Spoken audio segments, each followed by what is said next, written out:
What up, though, everybody? Welcome back to Daily Upside. Been a few days since we talked, but had to get a few things in order here. If you've been paying attention to the channel, then you know what's been going on, especially if you're in the Discord. We've been setting up a live stream. I've been trying to figure out this gaming station, NBA Top Shot. The channel is going in a lot of different ways, so I hope you guys are excited for it. And you know, I don't want to apologize for being productive, but I do want to apologize for not making any content. But no worries. I'm back. If you guys want to stay up to date on like just what I'm kind of doing on a day-to-day basis, definitely check out my Twitter. I'll let you know if I'm going live there, if I'm producing some content. If you don't follow me there, then I definitely think you should because it's probably where I'm the most active. With that being said, for those of you who didn't hit that subscribe button, then you probably missed out on a few videos. So if you see over the last few days, I did go live. This is like my new refined live setup, and I opened up some clearly down risks. The winner of this pack or box has not claimed it yet. So if you guys haven't watched this, definitely go do so. You might have won this pack. We pulled a lot of cool stuff in here.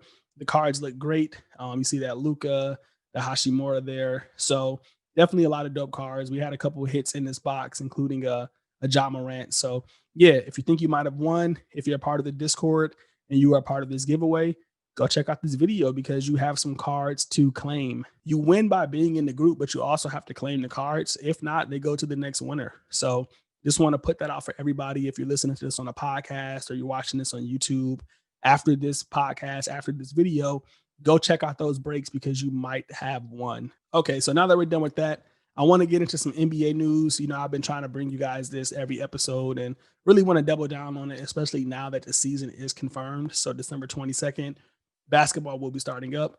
This one's from the Bleacher Report, free to access, free to read. And this is simple NBA trades that could change everything. So they're talking about, Victor Oladipo going to Miami and how that could be a deal breaker, especially if they go for these guys. I mean, Kendrick Nunn, he was a great asset early on in the year, but he just didn't, he's that point guard story we have every year where he kind of balls out and fizzles out towards the end. Andre Iguodala, who's just becoming a journeyman. They can trade these three pieces for Victor Oladipo, have Jimmy Butler, have Tyler Hero, Duncan Robinson, Bam Adebayo. That would be a squad. So that would change a lot in the East. So if you guys want to know about what's going on with these different trades, then definitely check out this article. Here's another one talking about Drew Holiday. I mean, I'm not a big Drew Holiday fan like everybody else. If he goes to the Nuggets, I'm not sure if that changes things.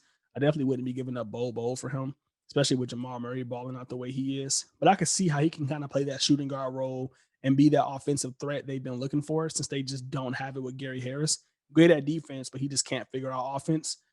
So yeah, this is not going to help us out as investors because I don't think anybody's interested in Drew Holiday or any of these guys outside of Bobo. I mean, Bobo and Zion would be dope, but yeah, so that's some things there.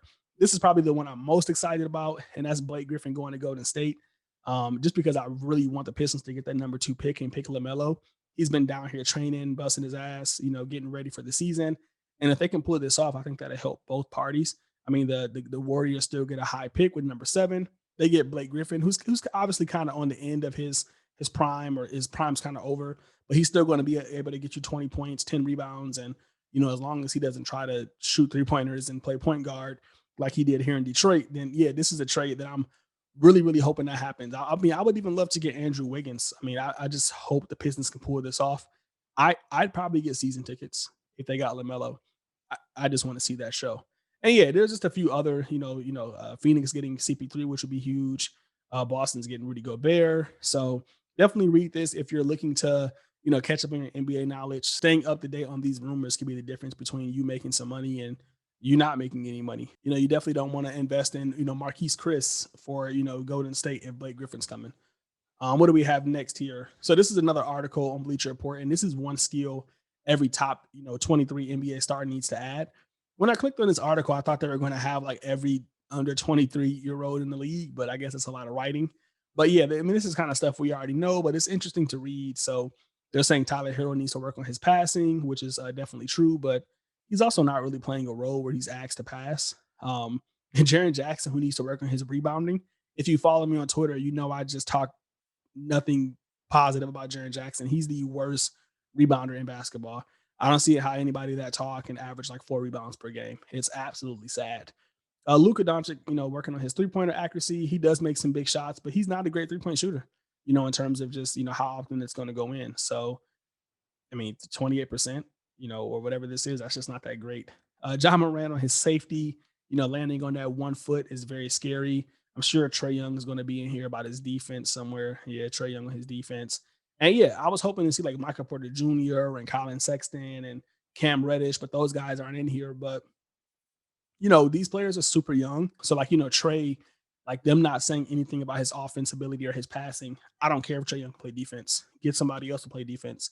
He's an elite passer and shooter. So like these are the kind of things that I look for before I go buy a guy. If Zion doesn't have defensive awareness, okay. Can he put up 20 and 10 and can we get a center to help him out? All right, we're good then. So, you don't always have to become better at this. This is where coaching and, just good ownership comes into play because they'll get that guy to help you out. So definitely some good reads here on some young players. Quick fact, I'm starting to like John Moran a lot more. Just throwing it out there. I don't have anything else to say. I'm just starting to like John Moran a lot more. So take that with a grain of salt or go buy all of his cards. It's up to you guys. In some sports cards news, I've noticed that cards have been going up. I've talked about this one in multiple emails about the fact that Stephen Curry doesn't have a Chrome card outside of Topps Chrome.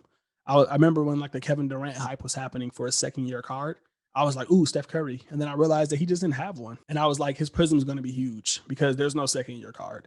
And it's a first year prism. So this is his first year prism, first year Chrome card in the actual jersey, second Chrome card ever. Like it just has too many things to not be a great card. So yeah, this reached a new all-time high.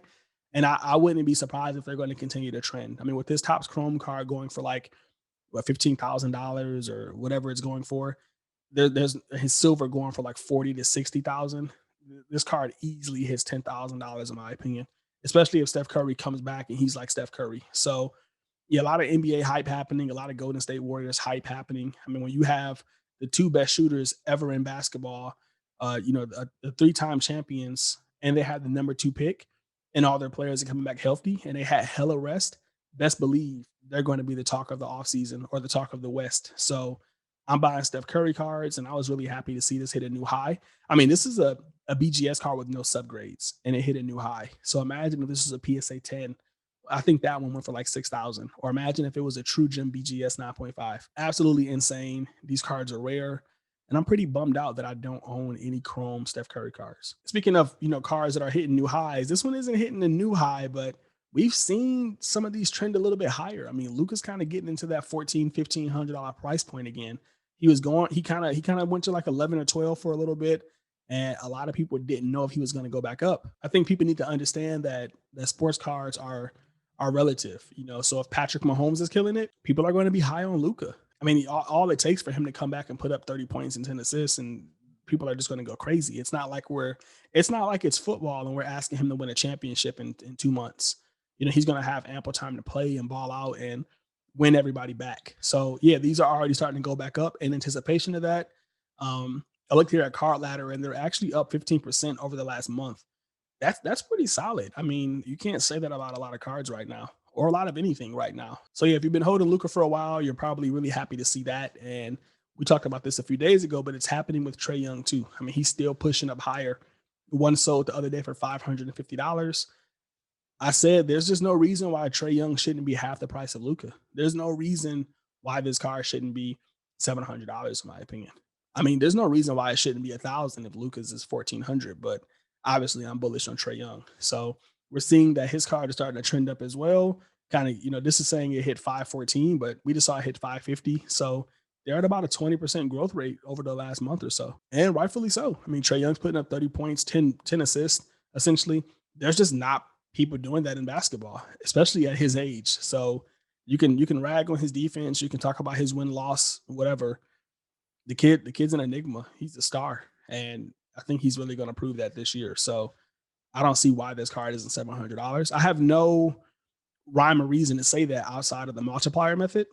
Based on that, the card should be half. So if you haven't bought Trey Young, I'm not telling you to go buy him, but it may not be a bad bet. I'm probably going to pick up some, to be honest. I wanted to talk about this as well. We're seeing that Trey Young is up, Luka's up, but LeBron is down. He's down 25% over the last month. These young players are coming in and they're coming in hot. We buy these legacy plays, Kobe, LeBron, the greats. We want to go back and pick them up. They're solidified stars. That's true, but there's also these new players coming into the game, and they're taking a lot of the market share. They're the new cool hot stock. They're the tech bubble. They're they're the future of basketball, and they're changing the way the game's played, and that's going to win a lot of people over. I look at my analytics, and there's a lot of 30-year-olds buying sports cards. That's like the average age, 30, 35. Yes, as a 30-year-old, as a 35-year-old, we saw LeBron play, but we're passionate about these new players.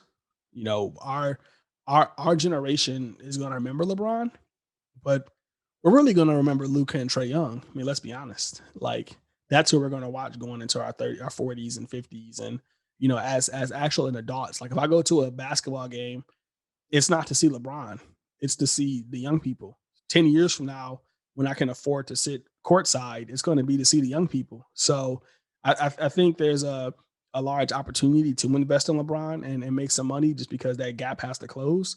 But I just wouldn't be surprised if these young players just keep scaling up, keep gaining ground. So yeah, I thought this was very interesting, and it's something to think about as an investor. Do you want to go back and buy LeBron and hope that 25% pulls up? Because it has been. We see that it hit a low of 9,200, and then it kind of hit that average sale price of 97 or so like that. So we've seen it pull back up a little bit from 92, but will it hit 1,400 again? Can you make 25%? Maybe. It might be an opportunity. So if you look at card ladder and you start seeing these price points that are going down, there might be opportunity to gain that extra percentage, but it's just going to be a legacy play. Like, I don't think we're going to be buying LeBron based off his play. He's obviously not as explosive as he used to be. He's not as exciting. He's not going to take the ball and just dunk it on everybody like he used to. That's going to be the young guys. So you're buying LeBron right now in hopes that he can win championships. So just think about that. You're buying LeBron in hopes that his legacy pushes the card up, not his actual gameplay. So, LeBron might be on some Kawhi type stuff where he's just sitting down for a few games or he's not playing as much. We don't know, but just know that these young players, you're buying them based on how they're playing today, which means if Luka goes up and puts up 50 points, his cards are probably going to go up. If LeBron puts up 50 points, who cares? Is he going to win a championship? So just keep that in mind as an investor. But yeah, today was a pretty short episode, guys. With the season coming up, not a lot going on. My mentality on sports cards is the same. I'm buying select, I'm buying revolution, I'm looking for immaculate, I'm looking for serial number cards.